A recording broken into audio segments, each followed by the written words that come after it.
May say ang komedyante at ang kabogable star na si Vice Ganda kaugnay umano sa korupsyon na umiiral sa bansa at sa kaban ng bayan. Sa segment ng It's Showtime na Laro-Laro Peak nitong Huwebes, September 11, nakapanayam ni Vice Ganda at iba pang host ang contestant na si Ronron. Nakwento ng 21 years old na si Ronron na pumasok na umano siya sa iba't ibang uri ng trabaho kahit noong nasa murang edad pa lamang siya hanggang ngayon. Hindi napigilang magbahagi ng pakikisimpatya ni Vice para sa mga katulad ni Ronron na disiplinado umano sa buhay. Sa advice, ang mga katulad ni Ronron na simple at mararangal na tao ang ninanakawan ng umano'y mga nasa gobyerno. Dagdag pa niya, maraming tao na ang nawalan dahil sa ginawa nyo ng pondo ang bayan.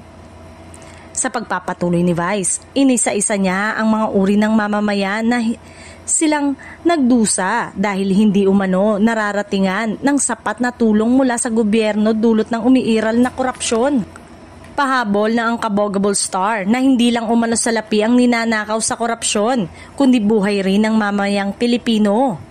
Pinayuhan naman ni Vice si Ronron, bawian niya umano ang mga nakuha umano sa pamamagitan ng pagboto ng tama at huwag pumayag sa patuloy mangyayari ulit ito.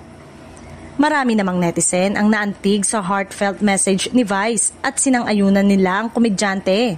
Anila, mabuti na lang umano at nariyan ang kabogable star para sa isiniwalat at sabihin ng mga bagay na halimbawa sa usapin ng korupsyon.